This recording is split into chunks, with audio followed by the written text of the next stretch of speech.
आणि कार्यक्रमाला सुरुवात करू.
जैसा सोचोगे तुम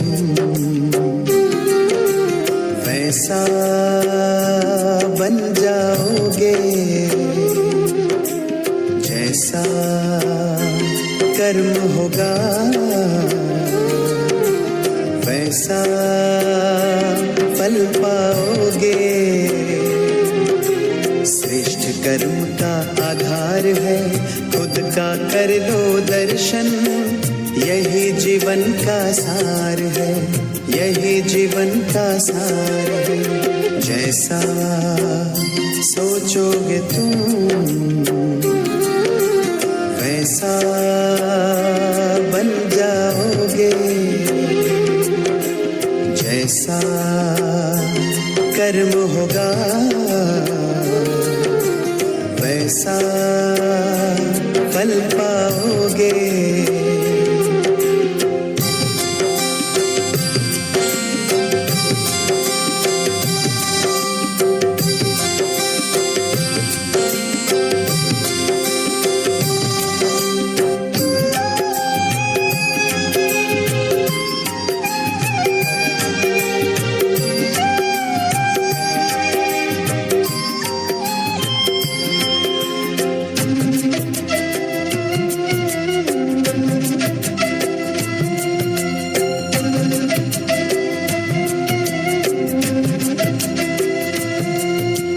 मन में हो शुभ संकल्प तो जीवन में फिर दुख कैसा, जब अंतर में शुभ भावना तो दिल में सुख सावन जैसा।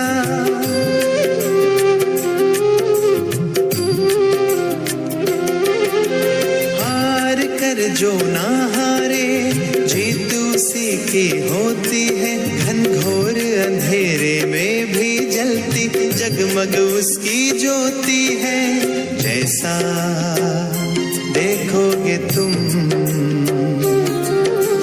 वैसा बन जाओगे,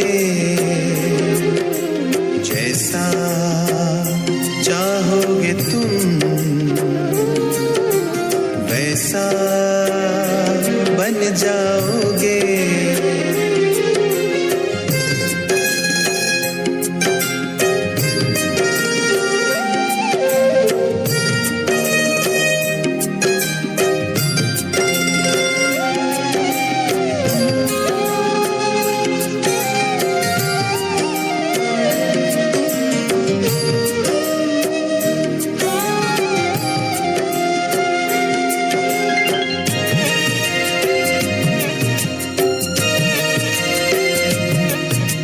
सूरज है तो है किरण, बादल है तो है पवन, प्राण है तो है तन मन, साथ सुरों में है सरगम, जो धरती है तो है सागर, जल थल है तो है जीवन, जीवन है तो है भगवन।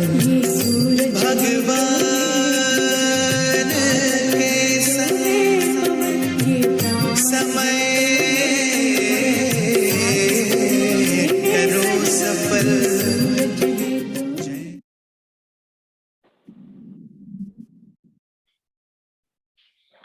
सुप्रभात, अस्सलाम वालेकुम, गुड मॉर्निंग. मी स्नेहल पेडणेकर, अधिव्याख्याता, जिल्हा शिक्षण व प्रशिक्षण संस्था रत्नागिरी, शिक्षण विभाग प्राथमिक जिल्हा परिषद रत्नागिरी आणि जिल्हा शिक्षण व प्रशिक्षण संस्था रत्नागिरी अंतर्गत दिशा ऑनलाईन मंच मार्फत शिक्षणाधिकारी तथा प्राचार्य आदरणीय डॉक्टर गजानन पाटील साहेब यांच्या संकल्पनेतून साकारलेला एक नवीन व आगळा वेगळा कार्यक्रम प्रथम पुष्पाच्या रूपाने आपल्या समोर मी घेऊन आलेली आहे, कॉफी विथ सीईओ. सदर कार्यक्रमामध्ये उपस्थित जिल्हा परिषद रत्नागिरीचे अध्यक्ष माननीय श्री विक्रांतजी जाधव साहेब, उपाध्यक्ष माननीय श्री उदयजी मणे साहेब, शिक्षण सभापती आदरणीय श्री चंद्रकांत मंचेकर साहेब, जिल्हा परिषद रत्नागिरीचे सर्व सदस्य, जिल्हा परिषदेचे सर्व खाते प्रमुख व त्यांचे सहकारी, शिक्षणाधिकारी प्राथमिक तथा प्राचार्य, जिल्हा शिक्षण व प्रशिक्षण संस्था रत्नागिरीचे आदरणीय डॉक्टर गजानन पाटील साहेब, सर्व वरिष्ठ अधिव्याख्याता, सर्व डायट परिवार, सर्व तालुका स्तरावरील क्षेत्रीय अधिकारी, सर्व पंचायत समिती सभापती व सदस्य, उपशिक्षणाधिकारी, सर्व गट शिक्षणाधिकारी, शिक्षण विस्तार अधिकारी, केंद्र प्रमुख, मुख्याध्यापक, शिक्षक, सर्व गटसाधन केंद्रातील सदस्य, शालेय व्यवस्थापन समिती अध्यक्ष व सदस्य, विद्यार्थी व पालक, याबरोबरच युट्यूब वरती आपल्याशी जोडले गेलेले सर्व प्रेक्षक वृंद, या सर्वांचे मी सहर्ष स्वागत करते. Welcome all of you.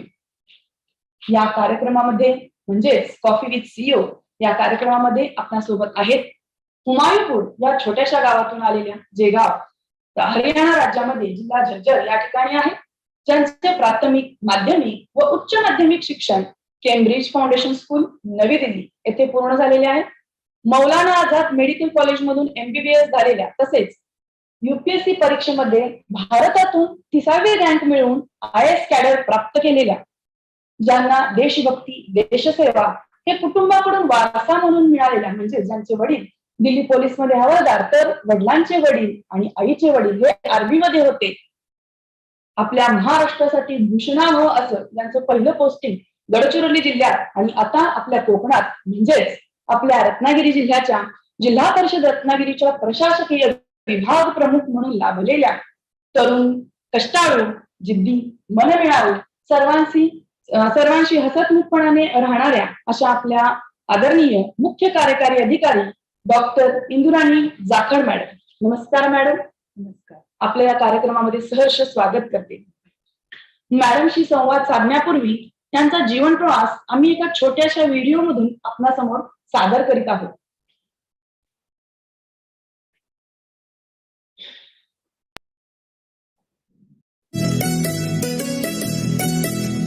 बेटी हूँ मैं, बेटी मैं तारा बनूंगी, तारा बनूंगी, मैं सहारा बनूंगी.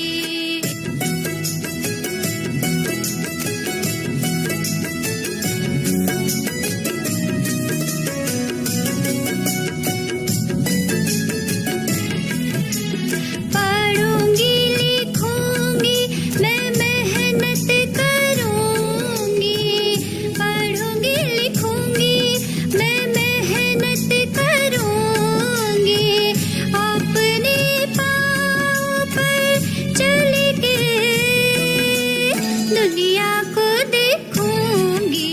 बेटी हूँ मैं, बेटी मैं तारा बनूंगी, तारा बनूंगी, मैं सहारा बनूंगी.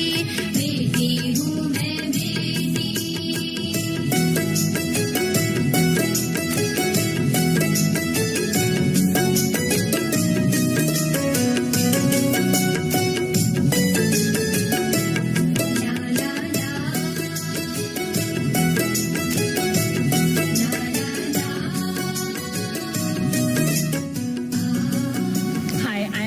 Indu Jakhar. I secured All India Rank 30 in Civil Services Examination 2015.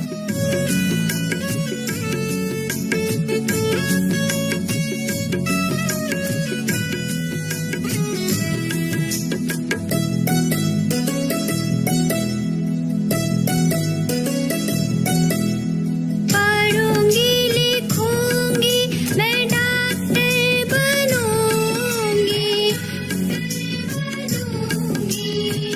Doctor बन के जीवन की रक्षा करूंगी बेटी हूँ मैं बेटी मैं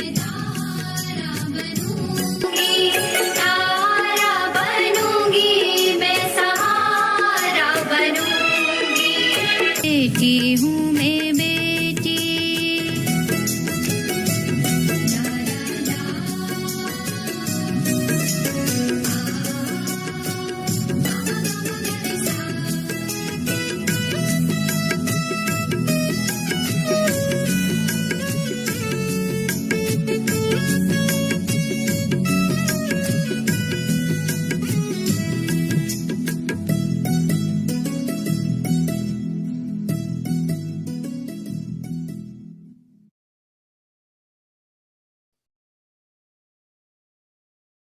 नक्कीच मॅडम, आपण फक्त आपल्या आई वडिलांसाठीच नाही तर आमच्या पूर्ण भारतवासियांसाठी एक तारा बनलेला आहात. सदर व्हिडिओ निर्मितीची संकल्पना ही डायट रत्नागिरी परिवारची आहे.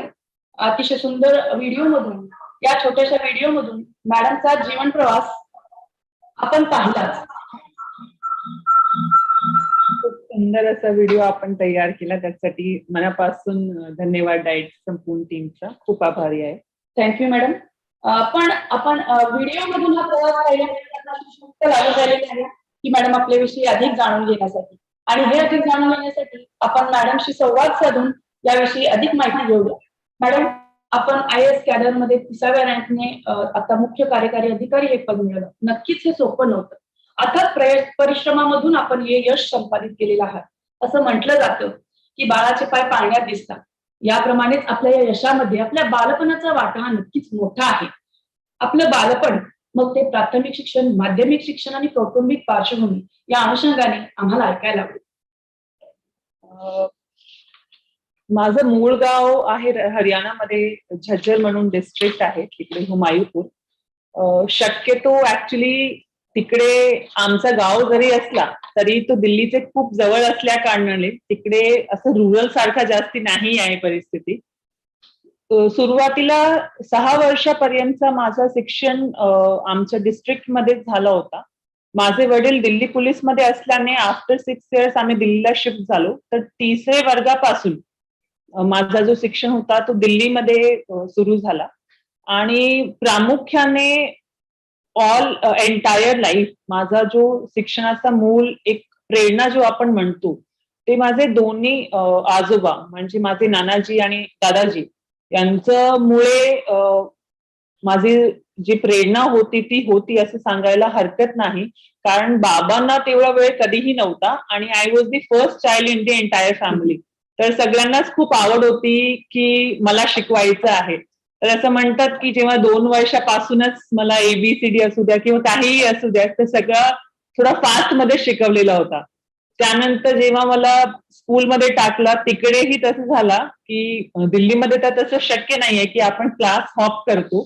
पण जेव्हा आम्ही तिकडे गावाला होतो त्यावेळेस मला LKG मध्ये टाकला की ते म्हटले की त्यांनी UKG पण शिकलाय आणि पहिलीमध्ये टाकलं तर म्हटले दुसरी पण शिकली. तर असे 2 क्लास जम्प करून खूप फास्ट पद्धतीने माझे जे दादाजी आणि नानाजी होते त्यांनी एक क्लास माझे जम्प करून घेतली. त्याच्यामुळे खूप म्हणजे एक जे म्हणतो ना फास्ट पद्धतीने शिक्षण झाला. सो बिकॉज ऑफ दॅट त्याच्या नंतरचा जे सगळं शिक्षण होता तो माझा दिल्लीमध्ये झाला. जसं मॅडमनी म्हटलं केम्ब्रिज फाउंडेशन स्कूल होता, तर तिकडे मी 12वी पर्यंत शिकले. When I was in 11th class तर मी MBBS साठी कोचिंग घेतली होती. ती पण दिल्लीमध्येच आमच्या घराच्या अगदी जवळ होती.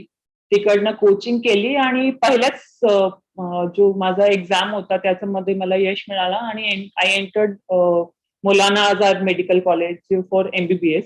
तर उलट त्यावेळेस अशी पण एक वेळ आली होती की मी जरी मला रँक आली तरी मला ऍडमिशन मिळणार की नाही याचा एक प्रश्नचिन्ह होता. कारण की ती जी वयाची मर्यादा असते ते त्याचे कट ऑफ ते काय ठेवणार 17 होण्यासाठी त्याचं निर्धारित होतं की मला ऍडमिशन मिळेल की नाही. पण I think I was fortunate की त्यांनी जी मर्यादा ठेवली त्याच्यामध्ये मी बसले की डिसेंबर पर्यंत 17 व्हायला पाहिजे ज्या वर्षी आपण ऍडमिशन घेतोय. आणि I could complete my education in a very delineated manner. तो एक म्हणजे खूप चांगला झाला आणि याचं सगळंच क्रेडिट आय थिंक माझे आई बाबा किंवा मी माझे जे दोन्ही दादाजी आणि नानाजी आजोबा आहेत त्यांना देते. धन्यवाद. क्या बात आहे मॅडम. अतिशय सुंदर आणि फास्ट म्हणूया तुमचा शैक्षणिक प्रवास झालेला आहे. यामधून आपण सांगितलं की 6व्या वर्षामध्ये आपण हरियाणामधून दिल्लीला शिफ्ट झालात. तेव्हा आपलं माध्यम बदललं का मॅडम? हो, इनिशियली हरियाणामध्ये मी हिंदी मीडियम मध्ये शिकले होते आणि दिल्लीला आल्यानंतर मी इंग्लिश मीडियम मध्ये शिफ्ट झाले. ओके. मग त्यावेळी आपल्याला ऍडजस्ट करणं सोपं गेलं असेल कारण शिक्षण प्रवासाच्या सुरुवातीलाच तुम्ही शिफ्ट झाला होता माध्यमाच्या बाबतीत. नक्कीच मॅडम. म्हणजे थोडस अडचण वाटलं होतं त्यावेळेस पण तरी मला वाटतं जेवढा आपण लवकर शिफ्ट करतो तेवढा सोपं असतो. कारण ऍज अ चाइल्ड म्हणून ज्या गोष्टी आम्ही शिकलो आहात त्याच्यामध्ये आमची शिकण्याची जी पॉवर आहे ती पण जास्ती असते. त्याच्यामुळे तेव्हा ऍडजस्ट होणं सोपं जातो. जेवढा आपण वर जातो तेवढी आपली व्होकॅब्युलरी त्या भाषेची वाढते. त्याच्यामुळे आपल्याला पुढे जाऊन ऍडजस्ट करताना कठीण जातो. तर मला वाटतं मला एक खूप सोपं झालं की मी early in life only English medium मध्ये शिफ्ट झाले.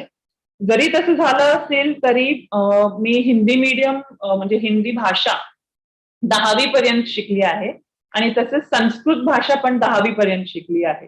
आणि आय थिंक संस्कृत तेव्हा मला म्हणजे खूप आवडायची. एवढा की I had even participated in a debate जो संस्कृतमध्ये होता 10वी कक्षामध्ये आणि त्याच्यामध्ये दुसरा नंबर पण आला होता. आणि माझ्या जे मॅडम होत्या त्या म्हणजे खूप कोऑपरेट करायच्या. तर मला आजपर्यंत पण आठवते आणि म्हणजे ती एक खूप चांगली आठवण माझ्या मनामध्ये आहे की मी संस्कृत डिबेटमध्ये स्वतः लिहून पार्टिसिपेट केला होता. तर म्हणजे सगळ्याच भाषाचं ज्ञान आपल्याला असावं. जेवढा आपल्याला शिकता येईल तेवढा आपण शिकला पाहिजे. ऑफकोर्स इंग्लिशचं एक बेनिफिट आहे की जे फ्युचर आपली कोर्सेस असतात for example professional courses MBBS असू द्या किंवा आपले IIT असू द्या तर तिकडे मॅक्सिमम जो मटेरियल अवेलेबल आहे ना किंवा इव्हन फॉर UPSC तो इंग्लिशमध्ये अवेलेबल आहे. त्याच्यामुळे जर इंग्लिशचं ज्ञान आपलं चांगलं असेल तर आपल्याला एक ऍडव्हान्टेज भेटतो. तर त्याच्यामुळे इंग्लिश लँग्वेजची पण नॉलेज होणं म्हणजे गरजेचं आहे. But at the same time जेवढे लँग्वेज आपल्याला जास्ती येतात असं म्हणतात की आपली ब्रेन कॅपॅसिटी तेवढी जास्त वाढते. तर आय थिंक जेवढे भाषांचं आपण जास्त ज्ञान ठेवू शकतो तेवढं चांगलं आहे.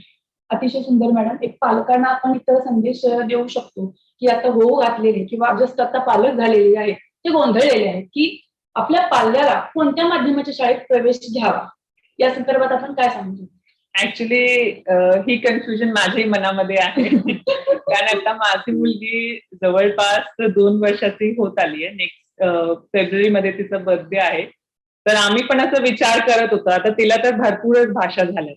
म्हणजे तिला हिंदी शिकायची आहे, मग इंग्लिश शिकायची आहे, पंजाबी जे सरांची मूळ लँग्वेज आहे ती पण शिकवायची आहे.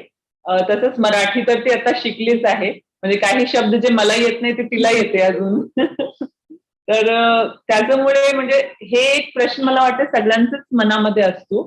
तर मला असं वाटते की जी काही आपली मदर टंग असते ज्याच्यामध्ये आपल्याला आवडेल की भविष्यामध्ये जाऊन आपला एक्सप्रेशन चांगला असला पाहिजे ती आपली मदर टंग म्हणजे घरी जी आपण बोलतो ती आपण ठेवलीच पाहिजे. फॉर एक्झाम्पल आमच्या घरामध्ये सरांना खूप म्हणजे हे आहे की त्यांना तिला पंजाबी शिकवायची आहे.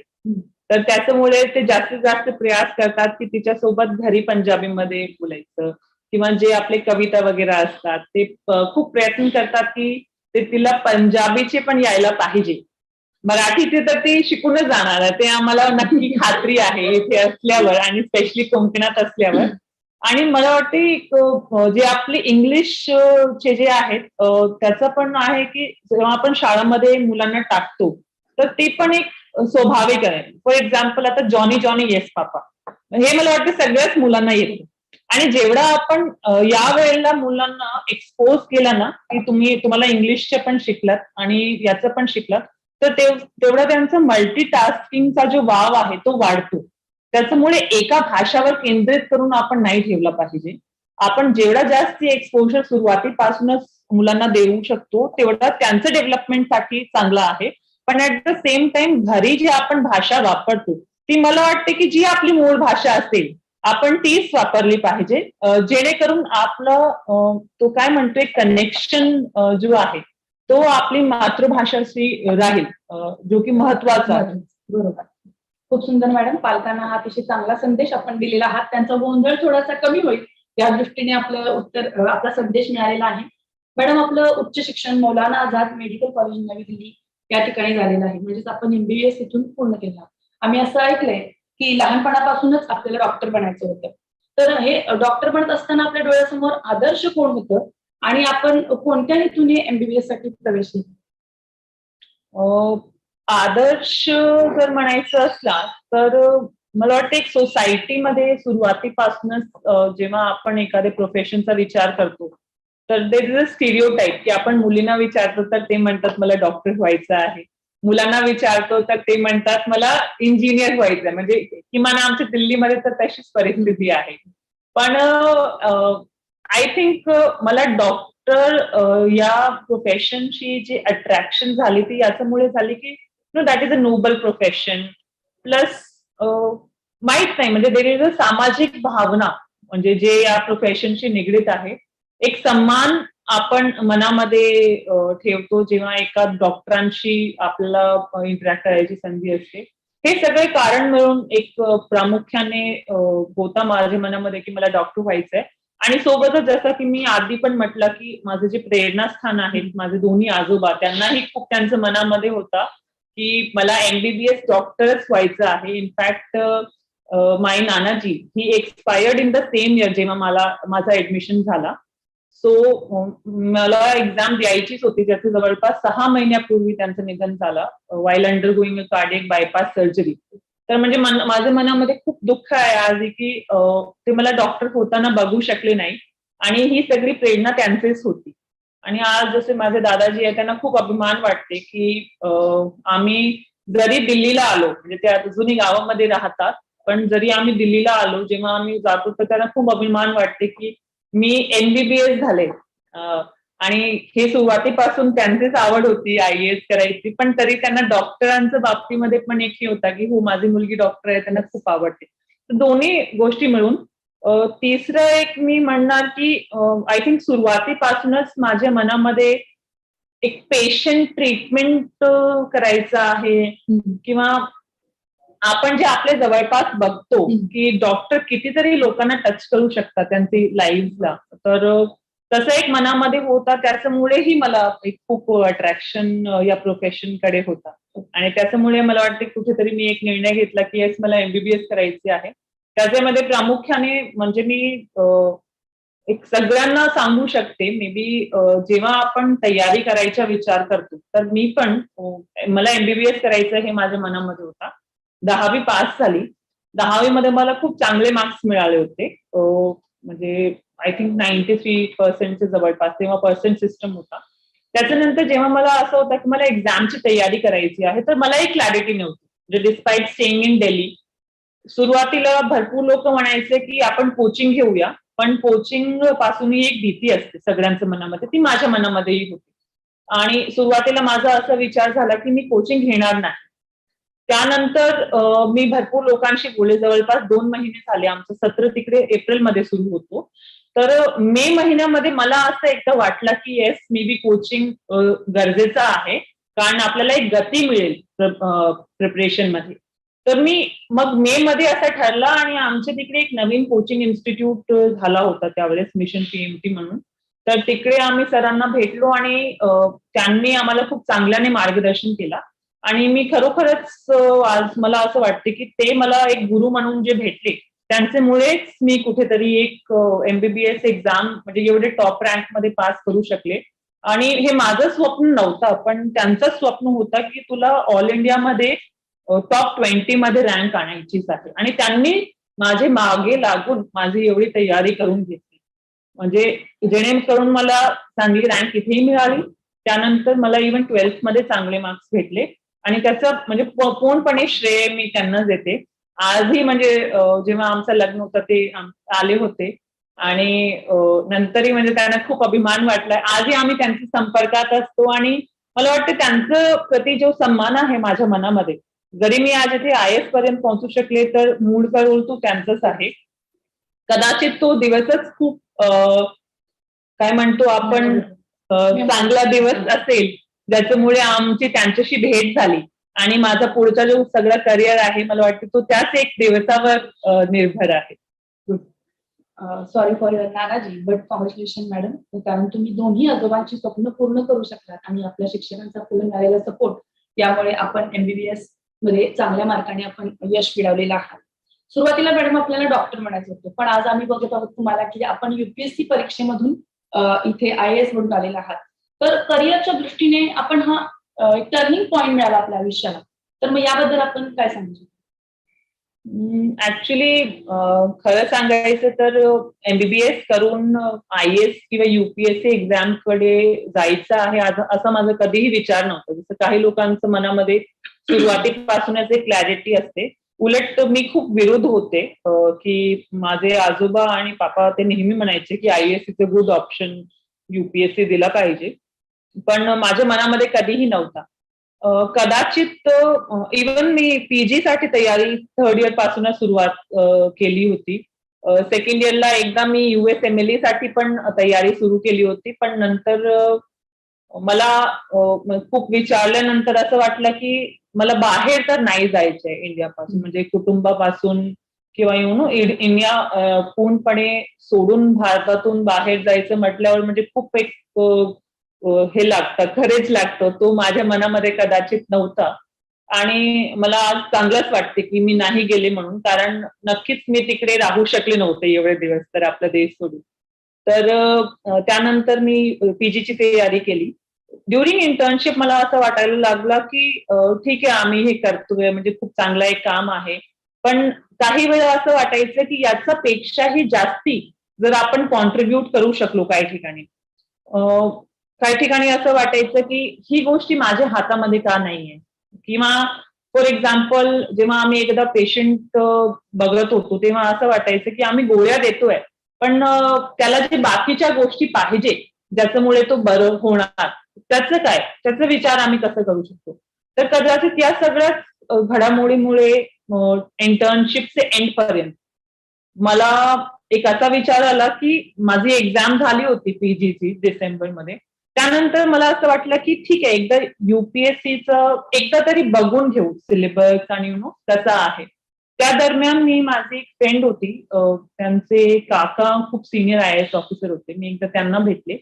माझे बाबा पोलीस सर्व्हिसमध्ये असल्या कारणाने त्यांचे काही सिनियर्सना आधीच मी भेटले होते, तर थोडाफार एक्सपोजर त्याच्यामुळे झाला आणि मला वाटलं की ठीक आहे आपण एकदा एक्झाम देऊन बघूया कसं आहे. प्रिपरेशन जर सुरुवात केली तर एक जवळपास 2-3 महिन्यांनी मला प्रिपरेशनची जी पद्धत होती तीच खूप चांगली वाटायला लागली. ऍक्च्युली खरोखर सांगायचं तर UPSCची प्रिपरेशन अगदी वेगळी आहे as compared to all the exam. जसं आम्ही PMTची तयारी केली होती, सोबतच त्यावेळेसच मी इंजिनिअरिंगचे पण म्हणजे IIT ऑल्सो आय क्वालिफाईड, कारण आमचे जे टीचर्स होते त्यांनी तसं आम्हाला प्रेरणा दिली होती. पण UPSCची तयारी अगदी वेगळी आहे, म्हणजे इट इज नथिंग की त्याच्यामध्ये काही रट्टाफिकेशनचा विषय आहे. टोटली अनालिटिकल आणि अगदी जे आपले विचार आहेत ना त्यांच्यावर आधारित आपली सगळी प्रिपरेशन आहे. तर मला खूप आवडला ते सगळं. नाहीतर स्पेसिफिकली सांगायचं तर ऑल थ्रू आउट माय करिअर मला कधी हिस्ट्री आवडायची नाही, पण जेव्हा आम्ही त्या दृष्टिकोनातून हिस्ट्री वाचायला सुरुवात केली प्रिपरेशनच्या दरम्यान, तर हिस्ट्री ऑलमोस्ट बिकेम माय प्रायोरिटीचा आणि आवडीचा सब्जेक्ट. तर म्हणजे त्याच्यामुळे मला वाटतं माझ्या स्वतःच्या मध्ये पण एक खूप मोठा बदलाव युपीएससीची तयारी मध्ये झाला. आणि त्यानंतर म्हणजे एक्झाम पास केली तर खूप आनंदच आहे. पण मला वाटतं प्रिपरेशनमुळे पण खूप एक बदलाव घडला माझ्या स्वतःच्या मध्ये, जो खूप एक म्हणजे चांगलं झाला. जोपर्यंत तुम्ही एखाद्या क्षेत्रात रिस्क घेत नाही तोपर्यंत तुम्ही परफेक्ट होत नाही. याचं उत्तम उदाहरण तुम्ही सांगितलं मॅडम. कारण 10वी-12वी पर्यंत इतिहास आवडत नव्हता विषय आणि तो नंतर फेवरेट विषय बनतो. म्हणजे असेही बदल आपल्या करिअरमध्ये घडत असतात. हे विद्यार्थ्यांनी नक्कीच जाणून घेण्यासारखा हा मुद्दा आहे. मॅडम, खूप सुंदर आपण युपीएससी मधून परीक्षा दिलात, खूप कष्ट केलात, खडतर प्रवास करून आपण प्रयत्न केलात. मॅडम, मला हे विचारावं वाटतं की आपल्याला पहिल्याच प्रयत्नात यश मिळाले का? नाही, पहिले प्रयत्नामध्ये मला 688 रँक आली होती. त्यावेळी कोणतं कॅडर मिळत होतं मॅडम? त्यावेळेस मला दानिप्स म्हणून आमची सर्व्हिस आहे. ऍक्च्युली मी दिल्लीमध्ये राहत असल्या कारणाने मी जी सर्व्हिस प्रेफरन्स भरली होती ते IAS, IPS आणि त्यानंतर मेजरली म्हणजे 5व्या नंबरचा ऑप्शन होता दानिप्स. दानिप्स म्हणजे Delhi and Andaman Nicobar police service. तर it is similar to state service जसं महाराष्ट्रामध्ये आहे, त्यातली पोलीस सर्व्हिस.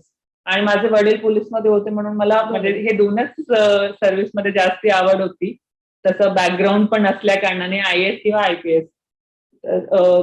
पण तिकडे माझं चयन झालं, पण मी जॉईन नाही झाले. At the same time I had also given another exam of UPSC combined medical services.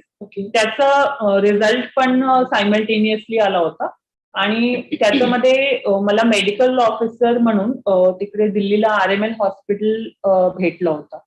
तर जेव्हा मी दोघांचा विचार केला तर आय फेल्ट की मेडिकल ऑफिसर म्हणून काम करत असताना मला पुढचा जो आपला एक्झाम द्यायचा आहे त्याच्यासाठी सोयीस्कर पडेल. आणि एक तर दिल्लीमध्ये पोस्टिंग भेटल्यामुळे पण मला असं वाटलं होतं की दानिप्स मध्ये गेले की मला पुढचा जो माझा एक्झाम आहे त्यासाठी तयारी करायला अवघड जाईल. आणि हे माझा फर्स्टच अटेम्प्ट होता. तर त्याच्यामुळे मी त्यावेळेस तिकडे जॉईन केलं मेडिकल ऑफिसर म्हणून. आणि माझा दुसरा जो प्रयत्न होता तिचा अभ्यास सुरू केला. पहिल्या प्रयत्नात 688वी रँक आणि दुसऱ्या प्रयत्नात 30वी रँक. खूपच मोठा ड्रास्टिक हा फरक आहे मॅडम. आणि यासाठी आपण जो काही अभ्यास केला, जे काही प्रयत्न केला, या प्रवासाविषयी थोडंसं आम्हाला जाणून घेणं नक्कीच आवडेल. मला वाटतं दोघांमध्ये जो मेजर फरक होता तो असं होता की पहिल्या जेव्हा मी अटेम्प्ट दिला होता तर त्या अटेम्प्ट मध्ये कदाचित तयारी होती पण कॉन्फिडन्स कमी असेल.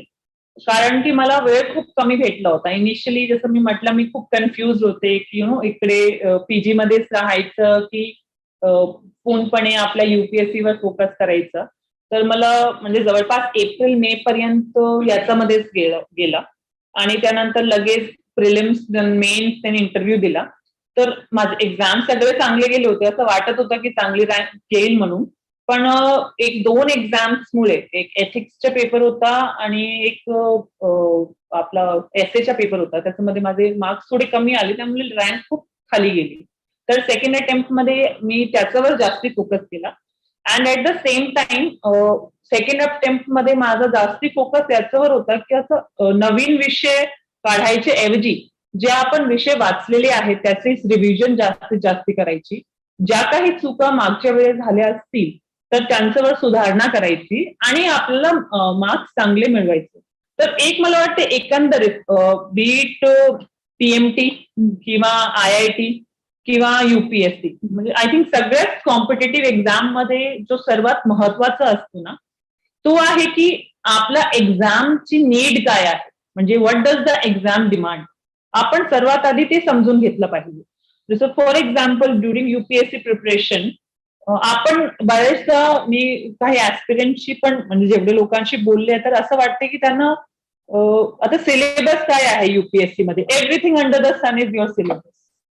पण तरी आपण फोकस कसं ठेवला पाहिजे. नाहीतर आपण 100 पुस्तक आहेत ते 100 तर नाही वाचू शकत ना. शेवटी आम्ही माणूसच आहोत. तर याच्यामुळे मला असं वाटतं की जे काही बेसिक आहेत ना आपण त्याच्यावर फोकस करायला पाहिजे. तर मी UPSCची तयारीसाठी मॅक्सिमम फोकस आपल्या NCERTच्या पुस्तक आहेत ना त्यांच्यावरच केला होता. म्हणजे मी NCERTच्या बाहेर एक 10% गोष्टी वाचल्या असतील. त्यासोबत आपला न्यूजपेपर, कारण न्यूजपेपर आता खूप महत्वाचा आहे. सगळ्या काही गोष्टी ज्या आहेत फॉर युपीएससी तर ते करंट अफेअर्सवर बेस्ड आहेत आणि ओपिनियन बेस्ड आहेत. त्यामुळे त्याचा मला खूप फायदा झाला. एक जसे 2 मॅगझिन आहेत गव्हर्नमेंटच्या, योजना आणि कुरुक्षेत्र, तर त्या दोन्ही मॅगझिनचा खूप फायदा झाला.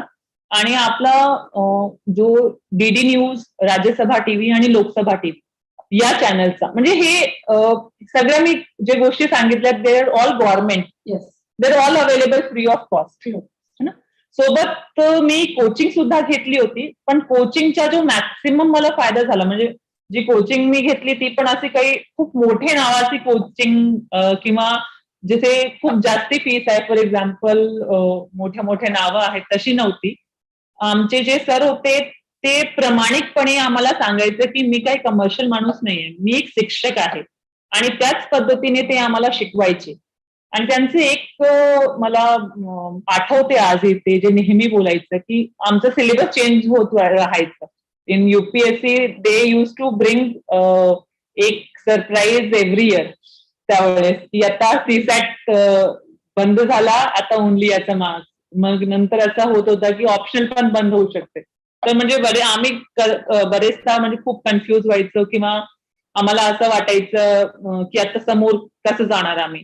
तर त्यांचं एक म्हणणं होता की अगर यूपीएससी ने कल को बोला कि कौन सबसे अच्छा पत्थर तोड़ सकता है, तो तुमको 1 मिनट भी नहीं लगाना चाहिए ये बोलने में कि मैं सबसे अच्छा पत्थर तोड़ के दिखाऊंगा, चाहे तुम्हें पत्थर तोड़ने का एबीसी भी ना आता. तो मुझे लगता है कोई भी कॉम्पिटिटिव एग्जाम के लिए सबसे ज्यादा जो इम्पॉर्टंट है ना वो डिटर्मिनेशन, म्हणजे की आपण हे करायचंच आहे, आता याचं मागे पुढे बघायचं नाहीये. नाहीतर काय बऱ्याचशा गोष्टी असतात ज्या निगेटिव्ह थॉट्स म्हणून आपल्या मनामध्ये येतात. जर तुम्हाला असं वाटलं की तुम्हाला एमबीबीएस मध्ये ऍडमिशन घ्यायचं आहे, तर त्याच्यासाठी जे काही करावं लागतं ना, मग त्याचे पलीकडे आपल्याला बघायचं नाही शेवटपर्यंत. तुम्हाला भरपूर काही सॅक्रिफायसेस करावे लागतील, जसं फॉर एक्झाम्पल बीट एमबीबीएस किंवा बीट युपीएससी प्रिपरेशन. तर मला वाटतं युपीएससी झाल्यानंतरच दिवाळी जो एक सण आहे तो आम्ही साजरा करायला लागलो. कारण ड्युरिंग एमबीबीएस नेहमी आमचे एक्झाम्स दिवाळीचे अलीकडेच असायचं, आणि 2दा तर असं झालंय की माझे आई बाबा हॉस्टेलला आले होते टू सेलिब्रेट दिवाळी, कारण नेक्स्ट डेला आमची एक्झाम होती. सेम थिंग म्हणजे ड्युरिंग युपीएससी प्रिपरेशन पण असं तासभरांसाठी आम्ही खाली जायचो. तर असे भरपूर काही सॅक्रिफायसेस करावे लागतात. काही जे मॅरेजेस आहेत, जवळचे मॅरेज असतात, पण आपण जाऊ शकत नाही, एक्झाम आहे, 3 दिवसाने एक्झाम आहे. आता भरपूर असं काही गोष्टी आपल्याला करावे लागत असतात.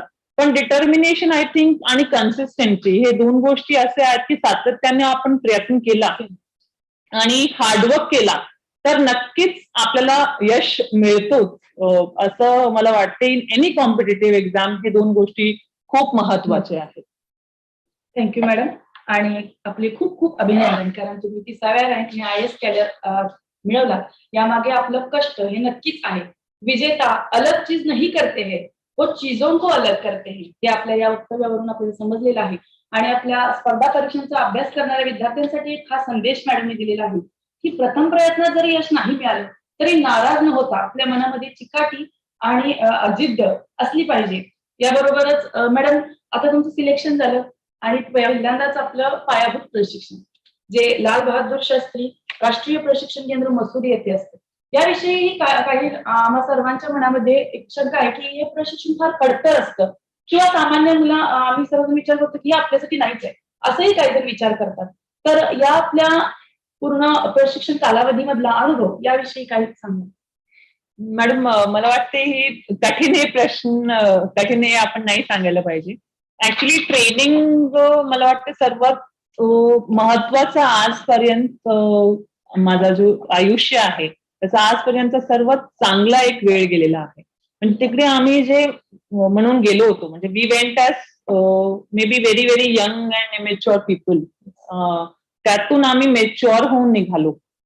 आणि एक ऑफिसर म्हणून आम्हाला कसं वागायचं हे सगळं, म्हणजे अगदी how to dress up, how to eat, how to make a routine, असं सगळ्या गोष्टी आम्हाला तिकडे इन्स्टिट्यूशन मध्ये शिकवले जातात. लबासनामध्ये आमचा जो म्हणजे शारीरिक विकास आहे त्यासाठी आपलं म्हणजे एक्सरसाइज महत्वाचं आहे म्हणून वेळेवर उठणं.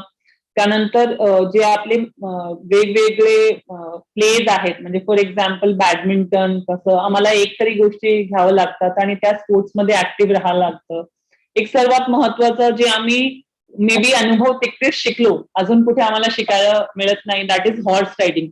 तर आज गयात horse riding this is a important component of every officers life आणि मला एवढा म्हणजे तो आवड झाली होती की कुठेही आता जेव्हा आम्ही डिस्ट्रिक्टमध्ये जातो तर आम्ही विचारतो की ते हॉर्स रायडिंगची संधी असेल काय किंवा म्हणजे खूप आवडतं ते आणि एक मे बी वेगळा अनुभव तिकडे प्रत्येक गोष्टीचा अनुषंगाने शिकवलं जातात.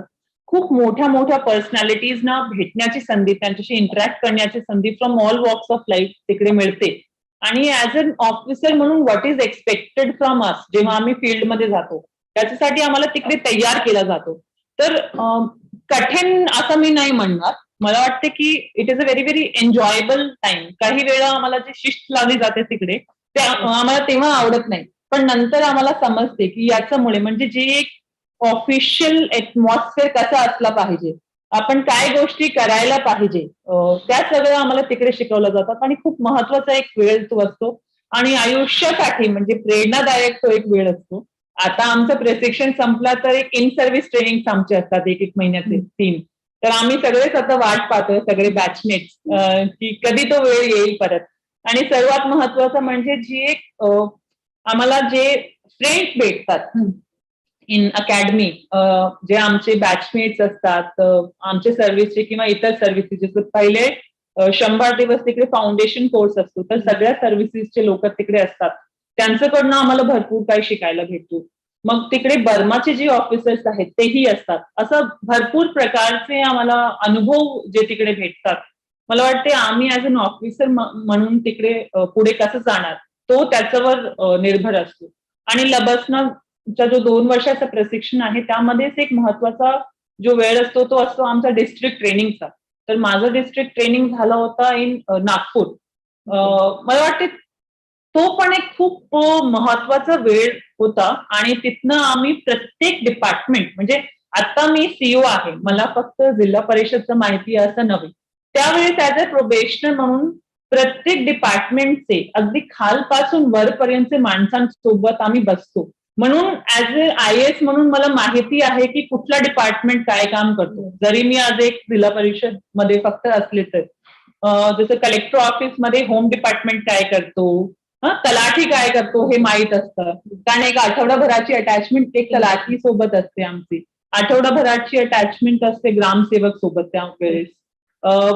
SDPOची असते मग क्रीडा अधिकारी आपले स्किल डेव्हलपमेंट सगळ्यांसोबत एक हे असते.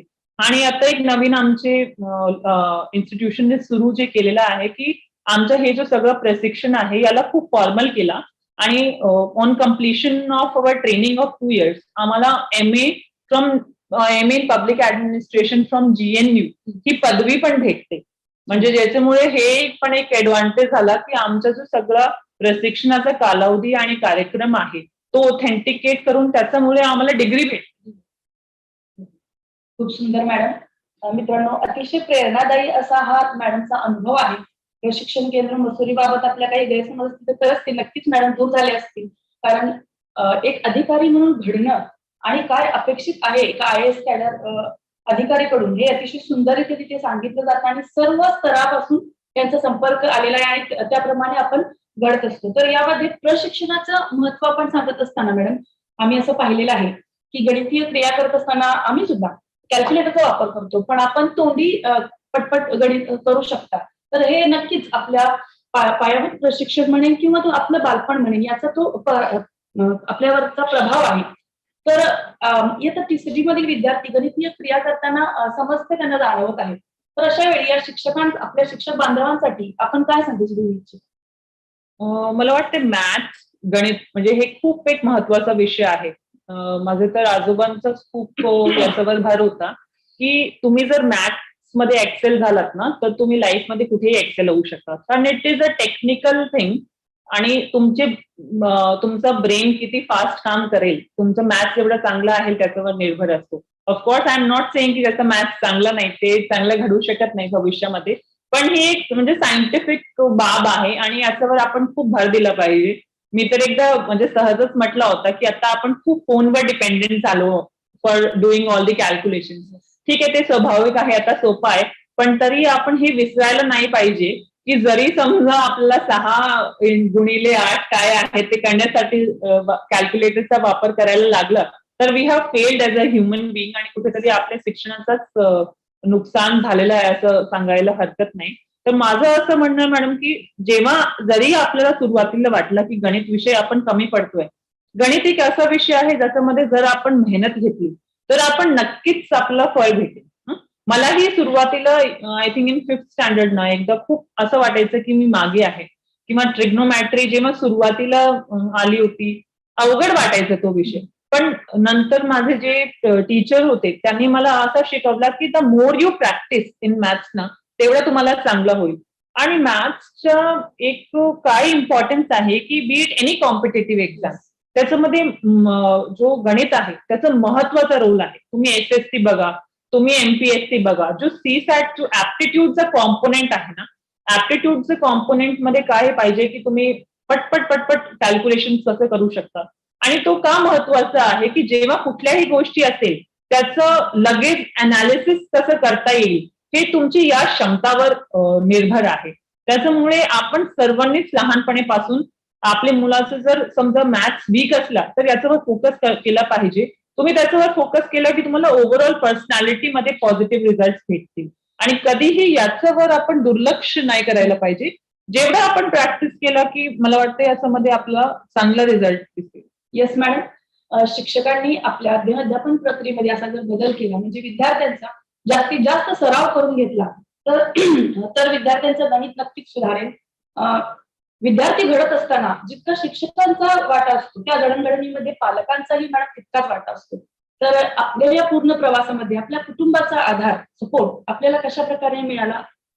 जसं की मी ऑलरेडी माझे जे दोन्ही ग्रँडपेरेंट्स आहेत त्यांच्या बाबतीमध्ये सांगितलं, सोबतच माझे आई बाबा त्यांचं दोघांचा खूप महत्वाचा रोल होता.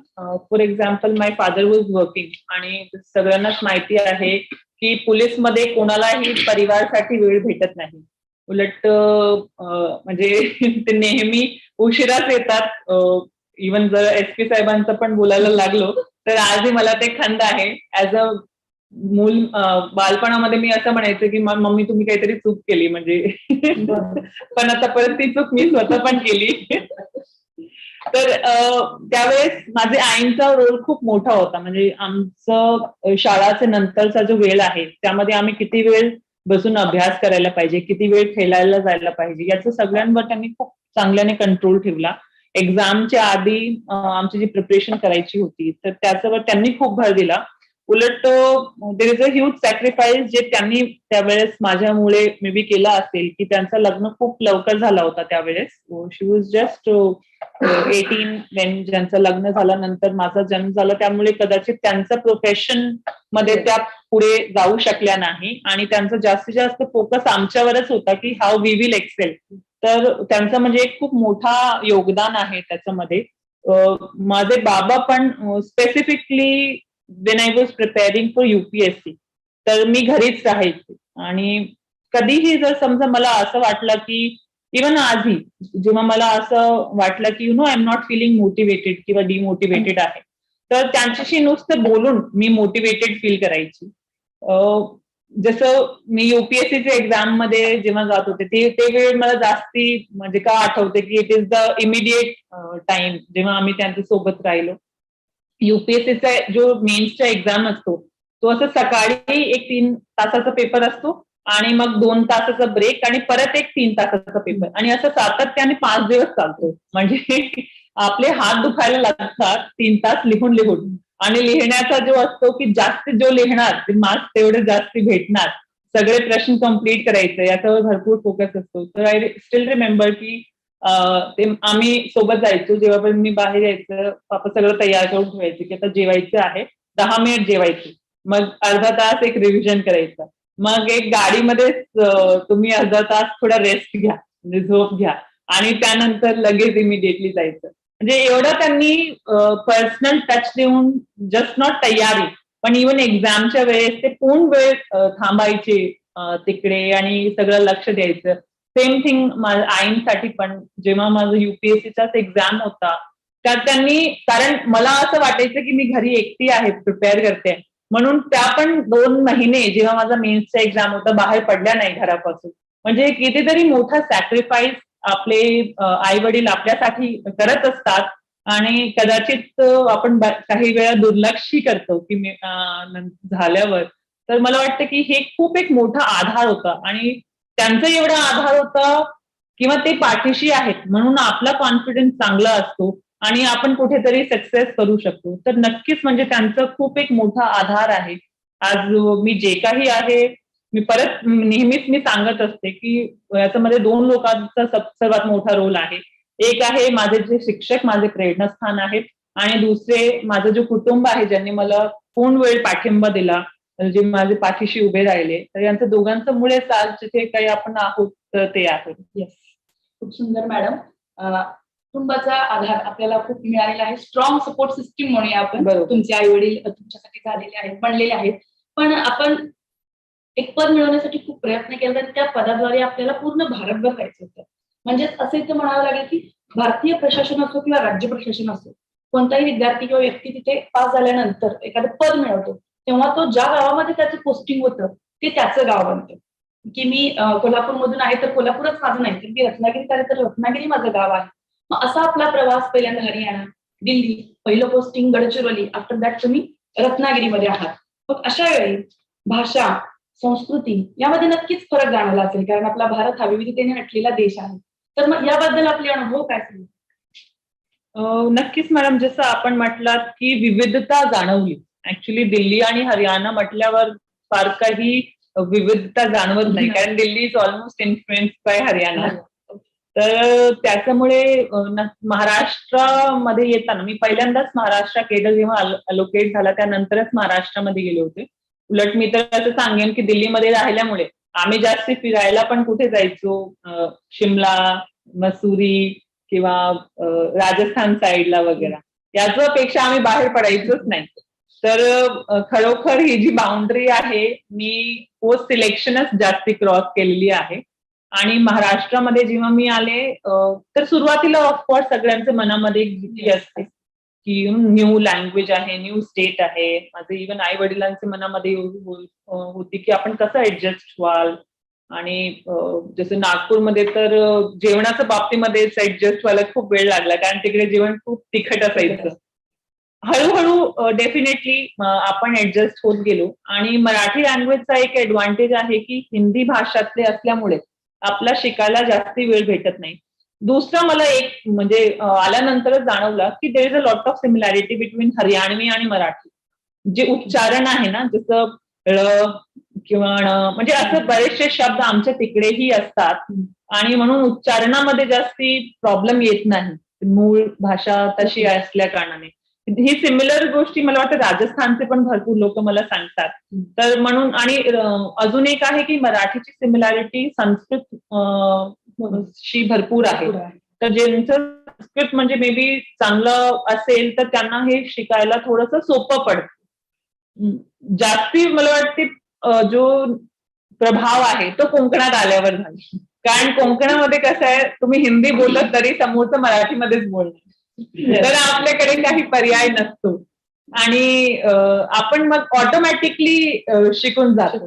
मला वाटतं एक अजून जो चांगला एक आहे की कल्चरल ऍस्पेक्ट जो महाराष्ट्रामध्ये आल्यावर भेटला. एक मे बी गोष्टी जो उत्तर भारतमध्ये जास्त झाली आहे की न्यूक्लिअर फॅमिलीज आणि थोडा जो आपला जॉईंट फॅमिली व्हायचं त्याच्यामध्ये खूप बायफर्केशन झालेलं आहे. एक मूळ कारण त्याच्यामध्ये नोकरी आहे किंवा moving to cities for better career opportunities असं आहे. महाराष्ट्रामध्ये खूप चांगलं मला जाणवलं की आज पण म्हणजे जे जॉईंट फॅमिली सिस्टम आहे किंवा कुटुंबाप्रती जे प्रेम आहे ते लोकांमध्ये भरपूर आहे. आणि दुसरा मराठी माणूस ग्रीडी नाहीये, लालची नाही. जेवढा आहे त्याच्यामध्ये खूप ते चांगलं त्यांना वाटतं. आणि आमच्या इकडे कसं एक खूप स्पेशली दिल्लीमध्ये तर रेस आहे, प्रत्येक गोष्टीला रेस आहे. आम्ही कधी असं बसून काही गोष्टी केली नाही. म्हणून ते कॉम्पिटेटिव्ह एक्झाम वगैरे मध्ये आम्हाला फायदा मिळतो. पण ओव्हरऑल लाईफ मध्ये मला वाटतं आम्ही कुठेतरी कमी पडतो. That is why life expectancy कमी व्हायला लागली. इथे आल्यावर माझ्यामध्ये पण तो थोडासा एक पॉझिटिव्ह अप्रोच असा डेव्हलप होत आलाय त्याच्यामुळे. आणि कुटुंबाप्रती असू द्या किंवा स्वतःच्या प्रती असू द्या, जेवढं शक्य असेल तेव्हा मी त्याची सुधारणा करण्याचा प्रयत्न करते. सुधारणा मॅडम म्हणत असाल तुम्ही, पण आमच्या दृष्टीने मगाचपासून आपण चर्चा करत आहोत, संवाद करत आहोत, आपण इतकं सुंदर मराठी बोलतोय की असं वाटतच नाही की आपण दिल्ली पार्श्वभूमीमधून आलेला किंवा कॉन्व्हेंट स्टुडंट आहात. त्यामुळे खरंच खूप सुंदर आपण ऍडजस्टमेंट करून स्वतःमध्ये बदल करून घेतलेला आणि यशस्वीरित्या तो बदल जाणवून दिसत आहे. मॅडम, आपण सध्या रत्नागिरीमध्ये मुख्य कार्यकारी अधिकारी म्हणून कोरोना काळामध्ये आला. तो काळ प्रतिकूल कालावधी होता, कारण न भूतो न भविष्यतो असा आपण कालावधी 2020 पासून पाहत आहोत. आलात आपण इथे आलात, शाळा वाडा वस्त्यांमध्ये आपलं नाव पोचलेलं आहे. तर ते आल्यापासून आजपर्यंत आपल्याला भावलेला असा एखादा प्रेरणादायी अनुभव आम्हाला नक्कीच ऐकायला आवडेल. ऍक्च्युली कोरोना कालामध्ये जेव्हा आले होते तेव्हा एक इन्सिडेंट आहे की टेस्टिंगला खूप विरोध होता. आणि म्हणून काही ठिकाणी आम्ही स्वतः पण जाऊन लोकांशी बोलून त्यांना टेस्टिंगसाठी प्रवृत्त केला होता.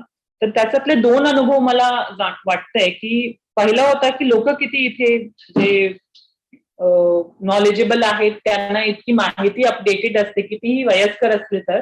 आम्ही गुहागरमध्ये एका गावाला गेलो होतो आणि तिकडे आम्ही जाऊन जनजागृती करत होतो. आपली मोहीम तेव्हा सुरू झाली होती, माझी रत्नागिरी माझी जबाबदारी.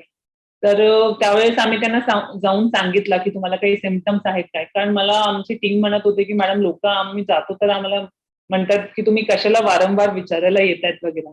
तर आम्ही त्यावेळेस अशी मोहीम घेतली होती की डोर टू डोर जाऊन आम्ही जनजागृती करूया. तर त्यावेळेस मी एका गावामध्ये गेली आणि आम्ही त्यांना विषय सांगत होतो. तर ते बाबा मला म्हटले की मॅडम तुम्ही जाखड मॅडम ना. म्हटलं हो. त्यांचे वय असेल 80 पर्यंत. तर म्हटलं हो. तुम्हाला कसं माहिती? म्हटलं नाही, मी तुमचा पेपरमध्ये वाचला होता, तुमचा फोटो पाहिला होता. तर मी म्हटलं आता तुम्ही मग आम्ही जे जनजागृती करतोय कोरोनाच्या बाबतीमध्ये तुम्ही त्याचे मग त्यांनी आम्हाला खूप चांगल्याने कॉपरेट केला. आणि ते म्हटले की नाही आम्ही पेपरमध्ये वाचतो तुम्ही शासनाकडनं काय आम्हाला हे सूचना देतात, आम्ही त्याचं पालन करूया. दुसरं एक होतं की आम्ही दाभोळला ज्यावेळेस गेलो होतो तर एक बाबा होते, आपलं तिकडे मोहल्ला होता. तिकडे भरपूर गैरसमज होता लोकांच्या मनामध्ये की आम्ही येऊन ते टेम्परेचर मोजतोय आणि त्याच्यामुळेच आम्हाला कोरोना वाढणार आमच्या सोसायटीमध्ये, कारण तुम्ही जे हेल्थ प्रोफेशनल्स आहात तुम्हीच कोरोना पसरवतात किंवा आमची कम्युनिटीची बदनामी करतात, असा एक विषय होता. आम्ही तिकडे खूप चांगल्याने मीटिंग घेतली. तिकडचे एमओ होते डॉक्टर दळी म्हणून, लोकांशी संवाद करून आणि शेवटी ते तयार झाले. आणि ते काका म्हटले की आम्हाला आम्हाला जे गैरसमज होता ते या संवादाच्या माध्यमातून दूर झाला. आणि त्यांचा आमचे डॉक्टर आणि ज्या नर्स होत्या तिकडच्या त्यांच्यावर खूप विश्वास होतो, पण कोणतंही तिकडे गैरसमज पसरवलेली होती. ते आम्ही जे संवाद साधून ते दूर केला आणि त्यानंतर आम्ही त्यांच्यासोबत बसलो. मला असं वाटलं की म्हणजे कोकणातला एक सर्वात महत्वाचा एक आस्पेक्ट वाटला की इथे जर लोकांना आम्ही पटवून दिला तर ते सगळ्या काही गोष्टी करायला तयार असतात. आणि आम्ही जे नियम सांगितला त्याचं पालन करण्यासाठी एकदा नियम घालून दिला की लोक स्वतःहूनच ते पाळतात. म्हणजे मग आपल्याला जास्ती मॉनिटरिंग ठेवावं लागत नाही. तो एक चांगला अनुभव आणि त्याच्यातून एक म्हणजे जे आपण सीख म्हणतो ती मला मिळाली. आणि त्यानंतर आम्ही जास्तीत जास्त प्रयत्न असंच केला की आम्ही नियम बनवून द्यायचे, मग लोकांना सवय लागेल आणि ते स्वतःच पाळतील. आणि मला वाटतं त्याचा रिझल्ट आपल्याला सेकंड आणि थर्ड वेव्ह मध्ये जाणवला की लोकांनी खूप चांगल्याने आपल्याला रिस्पॉन्स दिला आणि आपल्या कम्युनिटी पार्टिसिपेशनमुळे आपला जो कोरोनाचा रेट होता तो पण कमी आला. मॅडम, खरंच रत्नागिरी किंवा एकूण कोकण हा याच्यासाठीच ओळखला जातो, वर्क कल्चर याच्यासाठीच ओळखला जातो आणि आपण तो अनुभव स्वतः घेतलेला आहात. त्यामुळे मी म्हणू इच्छिते आम्हा सर्वांच्या वतीने की रत्नागिरीकर आम्ही खूप भाग्यवान आहोत की आम्हाला प्रशासकीय प्रमुख म्हणून आपण लाभलेले आहात. मॅडम, आपण आज 1-2 वर्षाची कन्या आहे याना आणि आपले सर आदरणीय डॉक्टर मोहित कुमार गर्ग जे जिल्ह्याच्या पोलीस दलाचे प्रमुख आहेत. तर मग हे प्रशासकीय कामकाज करत असताना आपण स्वतःला याबरोबरच आपल्या कुटुंबाला वेळ कसा देता? आपण विशेष करून मॅडम सर्व महिलांसाठी आणि त्यातही विशेष म्हणजे ज्या नोकरी करतात त्या सर्व माता भगिनींसाठी आपण आदर्श आहात. तर त्यांच्यासाठी आपण काय सांगू इच्छिता? मला वाटतं मॅडम त्याच्यामध्ये एक म्हणजे सर्वात महत्वाचा जो मला एक वरदान आहे की मला कुटुंब सपोर्ट खूप चांगला आहे. सर असू द्या किंवा माझे म्हणजे सासू सासरे असू द्या, म्हणजे त्यांनी खूप एक चांगला पाठिंबा दिला. एवढं की जेव्हा माझी इथे ट्रान्सफर झाली होती तर baby was just 5 months old. आम्ही एवढा प्रवास त्यावेळेस बाय रोड करून आलो. त्यांची वय खूप जास्ती होती तरी म्हणजे ते माझ्या सोबत आले होते. मग मला फक्त ऑफिसच्याच पाहायचं ऍडजस्ट होईपर्यंत. ही एक खूप मोठी बाब मला म्हणजे एक वरदान म्हणूनच भेटली.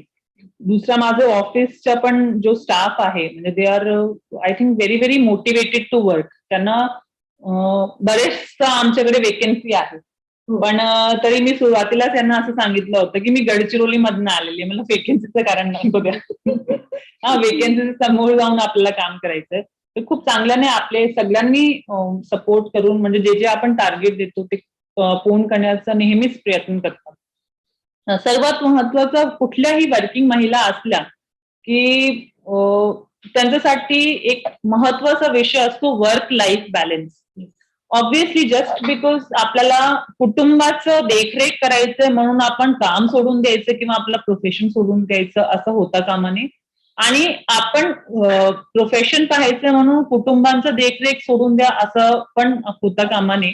याच्यामुळे ते वर्क लाईफ बॅलन्स आणि कुटुंबातले लोकांचं सहयोग घेणं म्हणजे हे 2 गोष्टी मला वाटते याच्यामध्ये गरजेचे आहेत. करत असताना आपल्या जे काही जबाबदारी आहेत ते आपण पार पाडल्याच पाहिजे.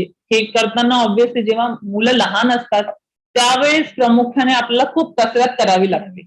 पण एक मला असंही वाटते की जे आफ्टर बेबी झाल्यानंतरच मला पण कळलं, तुम्हाला पण म्हणजे ऍज अ लेडी म्हणून कळलाच असेल, आपली जेवढी क्षमता याचे अगोदर होती आणि जे क्षमता नंतर होते त्याच्यामध्ये खूप फरक पडतो. म्हणजे ते आय थिंक ईश्वराचीच देण आहे की आपली क्षमता मल्टीटास्किंगची स्वतःच वाढते. कदाचित आपली झोपची वेळ कमी होते त्याच्यामुळे वाढत असेल, पण काहीतरी आहे जो ऑटोमॅटिकली तशी शक्ती आपल्याला देतो की आपण ते सगळं करू शकतो. आणि या माध्यमातूनच मी म्हणजे सगळ्यांना एक मेसेज देऊ इच्छिते जो खूप महत्वाची एक बदल मला वाटते आपल्या समाजामध्ये आपल्याला करण्याची गरज आहे की जेव्हा आम्ही वर्किंग विमेन म्हणतो, जर या विमेन पार्टिसिपेट नाही केल्या तर कुठेतरी आपल्या इकॉनॉमिक ग्रोथ कमी होणार. म्हणजे ही एक सायंटिफिकली प्रूव्हन बाब आहे. पण हे करत असताना जेव्हा महिला बाहेर जाते कामाला तर घरातलं सगळं पण तिनेच पाहायचं येऊन, ही जी आपली मानसिकता आहे ही चुकीची आहे, कुठेतरी बदलली पाहिजे. किंवा महिलांचं पण मनामध्ये की आम्ही काहीच नाही पाहायचं आहे, ते आपण कितीही बोललं तर होऊ शकत नाही. कारण मुलांचं जे काही गोष्टी एक आई पाहू शकते तेव्हा वडिलांना किंवा कोणालाही ते करणं शक्यच नाहीये. काही गोष्टी अशा आहेत ज्या आम्हालाच कराव्या लागतात. तर आपण सुरुवातीपासूनच तशी एक मानसिकता जर आपली पॉझिटिव्ह ठेवली आणि आपले घरातले लोकांचा जर एक सहभाग घेतला, जास्ती ताण पण जर आपण घेतलं तर आपल्यावर निगेटिव्ह परिणाम येतो. मग आपण त्यावेळेस योग्य माणसांची मदतही घेतली पाहिजे. फॉर एक्झाम्पल काही वेळेस आपले आई बाबा असतात, सासू सासरे असतात, त्यांची मदत घेऊन आपण आपलं वर्क पण तसंच अपफ्रंट ठेवलं पाहिजे. म्हणजे जस्ट बिकॉज ऑफ बेबी आपलं प्रोफेशन पण थांबला तर त्याचे जे विपरीत परिणाम होतील ते आपल्यालाच भोगावं लागतात. म्हणजे आपण मागे पडतो, तसं पण होता कामा नये. आणि मला एक असा विश्वास आहे जे मी बरेचशे लोकांना पाहून पण मला वाटला, आपण जर मनावर घेतला तर आपण दोघांमध्ये एक व्यवस्थित बॅलन्स ठेवून दोन्ही गोष्टीमध्ये पुढे जाऊ शकतो. म्हणजे वर्किंग वुमेन ही उद्यासाठी एक महत्वाची बाब आहे, आपण याला दुर्लक्ष करू शकत नाही. आणि जेवढा चांगला बॅलन्स आज रोजी आपण ठेवलात तर आपल्याला चांगलं होईल करिअरसाठी पण आणि आपले परिवारसाठी पण.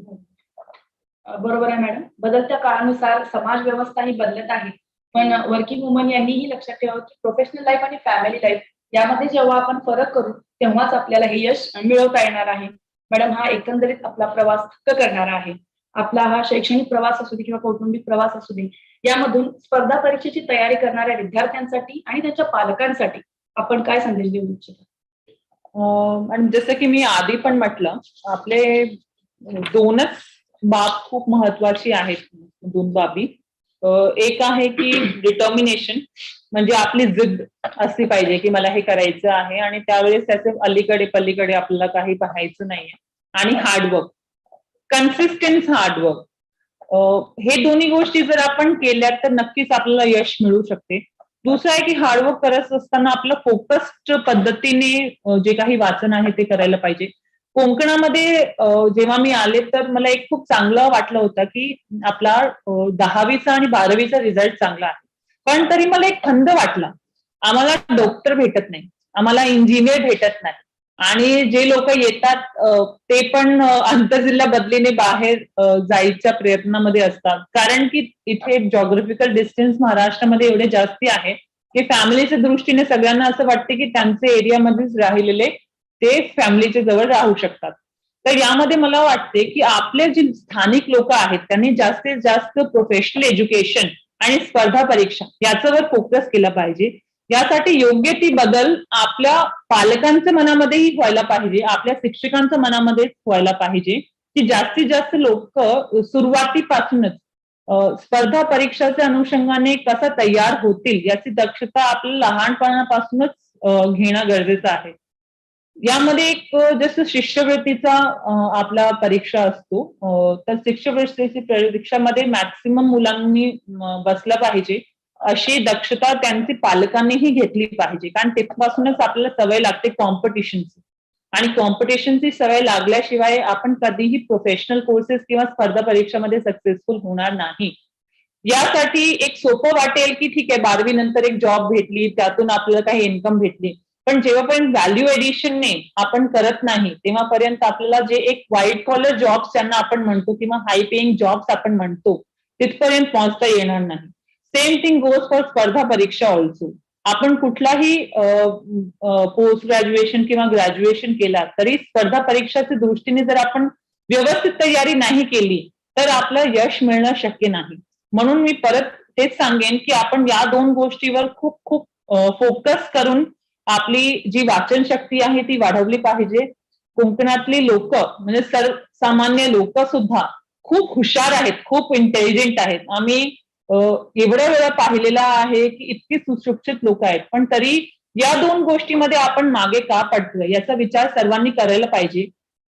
जेवढा शक्य आहे तेवढा आपल्या मुलांना प्रवृत्त आपण करायला पाहिजे, मोटिवेट करायला पाहिजे की ते दोन्ही म्हणजे IIT असू द्या, MBBS असू द्या, याचे एक्झामसाठी बसतील आफ्टर 11-12 आणि सोबतच त्यांची ग्रॅज्युएशन झाल्यावर त्यांनी पण जास्तीत जास्त लोकांनी स्पर्धा परीक्षेच्या अनुषंगाने तयारी करायला पाहिजे, ना की एखादी लो पेइंग जॉब मध्ये कार्यरत होऊन म्हणजे जे इमिडिएट बेनिफिट आपल्याला भेटत आहे त्यामुळे डिस्ट्रॅक्ट व्हायला पाहिजे. तर या माध्यमातून माझी एवढीच विनंती राहील सगळ्यांनी की आपल्या मुलांना आपण कसं मोठापणापर्यंत नेऊ शकतात त्याचं नियोजन आपल्यालाच सुरुवातीपासून करावं लागेल आणि ते पुढे जाऊन काय व्हाल हे आपल्यावर आणि सोबतच महत्वाचे आमचे जे शिक्षक गण आहेत त्यांच्यावर निर्भर आहे. आपण पालक आणि शिक्षक जर यांनी दोघांनी मनावर घेतला तर नक्कीच आपण कोकणामध्ये हे एक बदल घडवून आणू शकतो आणि यासाठी माझं आश्वासन आहे की आपण सगळ्यांनी या संकल्पनाप्रमाणे आपण काम करणार आणि आपण यशस्वी होणार. धन्यवाद मॅडम. मित्र हो, रत्नागिरीकरांची आपली जबाबदारी वाढलेली आहे कारण मॅडमने एक अपेक्षा आपल्यासमोर ठेवलेली आहे आणि त्याप्रमाणे आपण एक पालक म्हणून आपले पाल्य घडवताना आणि आपण एक स्पर्धा परीक्षेचा विद्यार्थी म्हणून घडत असताना मॅडमचा हा जो जीवन प्रवास आहे तो नक्कीच आपल्याला प्रेरणादायी ठरेल. नक्कीच मॅडम, मी आपल्याला खात्री देऊ इच्छिते की आपले पालक अशाच प्रकारे आपल्या पाल्याला घडवतील आणि शिक्षकही आपल्या विद्यार्थ्याला घडवत असताना कॉम्पिटेटिव्ह एक्झामला फेस कसं करायचंय याचे अनुभव देतील. धन्यवाद मॅडम, आपण आपल्या अतिशय व्यस्त कामकाजामधून आम्हाला वेळ दिलात आणि आपला हा जीवन प्रवास आमच्या समोर उघडला जो आम्हा सर्वांसाठीच प्रेरणादायी ठरलेला आहे. याबद्दल डायट रत्नागिरीच्या वतीने मी आपले खूप खूप आभार मानते. मॅडम, महाराष्ट्र राज्याच्या मुख्य सचिवपदी आतापर्यंत कोणत्याही महिलेला हा बहुमान मिळालेला नाहीये, तर भविष्यामध्ये हा बहुमान आपल्याला मिळावा अशी एक सदिच्छा सर्व समस्त रत्नागिरीकरांकडून आपल्यासमोर व्यक्त करते. आणि या कॉफी विथ सीईओ या कार्यक्रमासाठी उपस्थित सर्व बांधवांना सांगू इच्छिते की प्रथम पुष्पाच्या रूपाने आज आपण भेटलेलो आहोत. आता आपण कार्यक्रमाच्या समारोपाकडे वळूया. या कार्यक्रमासाठी उपस्थित जिल्हा परिषद रत्नागिरीचे अध्यक्ष माननीय श्री विक्रांतजी जाधव साहेब, उपाध्यक्ष माननीय श्री उदय बणे साहेब, शिक्षण सभापती माननीय श्री मंचेकर साहेब, जिल्हा परिषद रत्नागिरीचे सर्व सदस्य, जिल्हा परिषदेचे सर्व खाते प्रमुख व त्यांचे सहकारी, शिक्षणाधिकारी प्राथमिक तथा प्राचार्य, जिल्हा शिक्षण व प्रशिक्षण संस्था रत्नागिरी डॉक्टर गजानन पाटील साहेब, सर्व वरिष्ठ अधिव्याख्याता, सर्व डायट परिवार, सर्व तालुका स्तरावरील क्षेत्रीय अधिकारी, सर्व पंचायत समिती सभापती व सदस्य, उपशिक्षणाधिकारी, सर्व गट शिक्षणाधिकारी, शिक्षण विस्तार अधिकारी, केंद्र प्रमुख, मुख्याध्यापक, शिक्षक, सर्व गटसाधन केंद्रातील सदस्य, शालेय व्यवस्थापन समिती अध्यक्ष व सदस्य, विद्यार्थी व पालक आणि युट्यूब द्वारे आपल्याशी जोडले गेलेले पूर्ण राज्यामधून आपल्या सोबत असलेला प्रेक्षक वृंद, या सर्वांचे मी या कार्यक्रमामध्ये उपस्थिती दाखवल्याबद्दल आभार मानते. Thank you all of you. आपण लवकरच भेटणार आहोत कॉफी विथच्या दुसऱ्या पुष्पासोबत. तोपर्यंत स्टे सेफ, स्टे हेल्दी.